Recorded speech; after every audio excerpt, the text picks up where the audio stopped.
Hey everyone, it's time for another video in the Sketch It Up, Sketch It Down series with my friend Suzanna Lee. This time I made the sketch and it is actually based on this layout, which is one of my favorite layouts. A link to this will pop up right now above, but for now I am going to be making this layout instead. It's a looser interpretation of the sketch, but I did that on purpose because that's the great thing about sketches is you can use them as a jumping off point and it doesn't actually have to look exactly like the sketch. To begin with, I started off with the idea that I wanted to cut my photos into triangles, almost like flags, and fit them with each other. So I made a template and I actually put my photos in Photoshop as a mask in the template. Then I realized that just using the two flag shapes, I was going to lose some of the scope of the photos. We were at the Cliffs of Moher in Ireland, also known as the Cliffs of Insanity if you are a Princess Bride fan. The Cliffs of Moher are just enormous, and I don't even think you can get the scope of it in these two photos. In the distance behind my husband's head, there's a castle, and there's like little bumps you can see. Those are people. That is how tall those cliffs are. In my travel album, I do have a full-sized photo. It's a 12 by 12 of the Cliffs of Moher just by themselves. This page is really just to show us there. I have other ones that will have all the journaling and the stats because I don't remember at the moment. So I basically talked over looking through several different background options. I settled for this one that's light because I was going to do some stitching on the background and I wanted to show. And then at this point, I think my phone rang. I didn't realize it got cut off. But the only thing you missed was that I chose this sheet of alphabet stickers from Basic Grades, quite old, and it has two different colors, and I really liked that they went with the colors in the photos. So my title is Oh, the Places You'll Go from Dr. Seuss. I thought it was appropriate because I always dreamed of going to Ireland, but I never even knew such an epic place existed as the Cliffs of Moher. And I'm still amazed that we were standing there. If you remember from the sketch, on the right-hand side, there was like a strip of something like paper, and then what I had done before were word strips. In the sketch, I illustrated them as labels. I'm instead choosing to put my title in that area, and I will have a little strip that'll bring in that vertical component. I did start pulling embellishments, but right away I realized that the title looks really plain in that side. There is the swirl of the background on that paper. By the way, that paper, the grid with the swirl, is so old and I don't even know where it's from. It's probably from Joanne. I have no idea what it is though. It never had a branding strip. But I'm glad I'm using it now because that's why you keep these things so long. Anyway, see, I'm looking at different papers to add something to that corner there.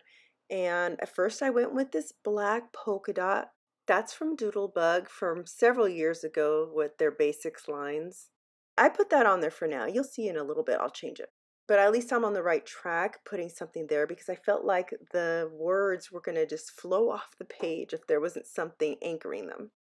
So now I'm going to cut the rest of the photos into triangles as well. They're going to be smaller. I would have wanted to show you as I cut them, but I work much better cutting at counter height. So I keep jumping up and going over to my big Caterpillar Pro to do that.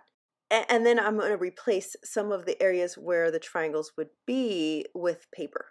Mainly this is the sky area. This paper here is from Fancy Pants and I picked it probably because it is reminiscent of sky. I'll just mark off the corner and here it is all cut. This layout is sort of an amalgamation of several different inspiration pieces that I've had pinned on Pinterest for a long time. The triangle photos was one thing, but I'm doing it a little differently in that my triangles aren't all going to be the same, and I'm replacing some with paper, but I'm also keeping part of the actual original photo and making them with a gap. It reminds me of the mosaic style that was popular a long time ago, and to be honest, I never did the mosaic style back then, so it's kind of fun to incorporate that in here. This layout does feel very old school to me, and I am using a lot of older product, which is making me happy because I've hung on to them for that long for a reason. And also, they match some of the other layouts I've already created in my travel album. After adding the triangle in the middle of that paper that has the arrows and the circles, that's a gossamer blue paper, by the way. I didn't like the black on the right hand side, so I just put a sliver of that same gossamer blue paper, and I like that a lot better. It brings more color to that side. This label here is Evolicious, also very old. The wood veneers are, I think those are basic gray, but that's not going to end up staying on there. I just keep trying and trying.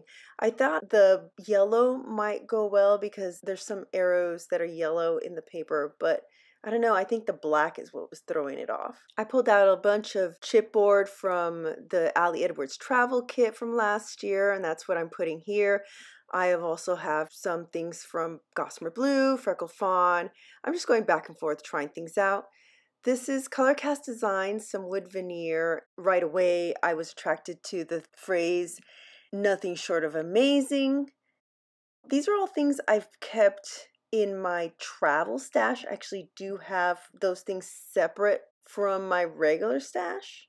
And so it's a mix of a lot of older stuff and some new things. I'm using the wood veneer phrases in a little areas that just were blank, but I didn't want to do the exact thing on the top and bottom photo, so I just placed them in a couple different areas.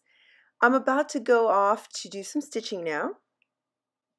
I start off with white thread and I stitch inside the two main photos with our faces in them, and then that one here in the middle that has my arm, because I'm sort of alternating some with stitching within the photo and some with stitching around. And the ones inside the photo are all white. By the way, I've mentioned it before, but I like to use the sulky thread in 12 weight because it stands out a lot more than the standard thread usually used for sewing, which is like 50 weight. So the 12 weight is the thing to use if you're really interested in your stitches showing up a lot more. After I stitched around 3 areas, I switched to some colored thread and I'm going to stitch on the outer edges. This one's also the sulky in 12 weight. It's a mustardy yellow. And I do that around the top, and then I'm going to cut out, thread a different color in, and I picked the green. I considered the pink, but then I didn't want it to call too much attention to itself right in that area.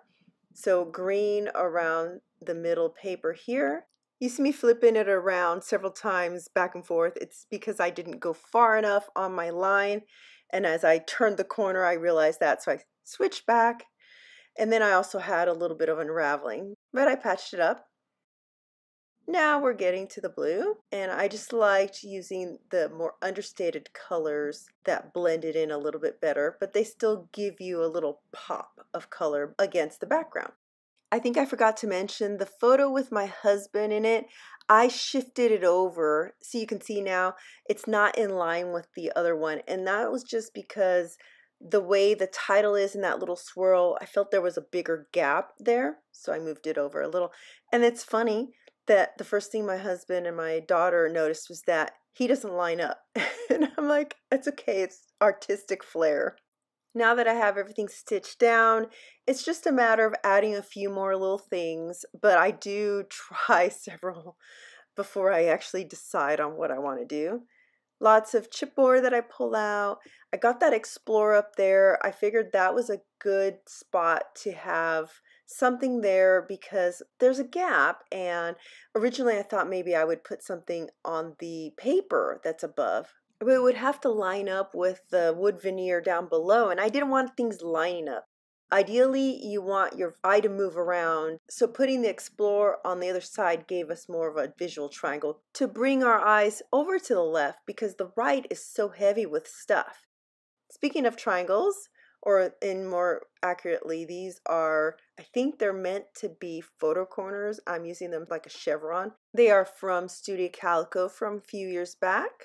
I was just noticing that I'm using my dot roller for just about everything on this layout. pushing things around on my finished page, and those chevrons definitely are going to need a little bit more adhesive, but the rest seems to be holding really well. The scallop wood veneer is from Feckle Fawn, and I know for a fact that off camera at the very end, I switched that one around for one of the other ones in the pack. You'll see that in the still photos. I was thinking I wanted to add some puffy stickers, these cute ones, also from Gossamer Blue. The little hearts would have fit nicely in those O's, but I couldn't get the colors to match. I mean, the colors matched. In fact, the green and the blue matched perfectly, but I didn't want to use one of the pink ones, and that's all that was left as well. I already had the adventure down there that was the pinky coral color, and I wanted to keep the title as just the blues and greens. So I thought flair might be fun to add. I was looking for specifically some travel ones, but nothing seemed to fit, and the fact that they were all words, I didn't want them right next to the title. But I thought I wanted something round up there. I do go off and pull a couple flair that are just icons, but it just wasn't fitting right. I think it's because of that swirl. I looked at the wood veneer and I liked the idea of a wood veneer geotag, but the ones with the black wasn't gonna fit. So I pulled out a stash of Studio Calico wood veneer that I have, and I picked a few that I thought, well, okay, I could just blend more wood veneer into here. Looking at this chipboard sheet, I really liked that mustardy yellow little flag shape, and I thought I could put that down below, so I took the adventure off very briefly. I thought maybe I could move that up above, but I didn't like the fact that the whole flag shape was also a blank spot for journaling or something. It wasn't long enough to put the date on, and it was going to be above another journaling strip, so I put the adventure back down. Since I had the little star above highlights, I looked for one of the geotags that has a star, and that is why later on I'll be switching out the scallop wood veneer. I'll be changing it to one that has little stars inside. I want to point out that I added the little geotags as well because in the sketch there are several embellishments scattered going upwards, and they are all the same, so that's why I repeated the geotags right in that area. I typed on vellum. All it says is the Cliffs of Moher and the date. And like I said, I will have other pages that have journaling. Slowing down to real time, so hopefully you can see a little bit more of the depth of the page. I tried with the stitching to follow along the lines, and I was semi-successful, but that's okay. It doesn't have to be perfect. Still photos coming up. Here is the sketch again. I kept the vertical element on the right and two photos, although I split them up on the left. There's some stitching. Instead of mixed media, I have a pattern paper background.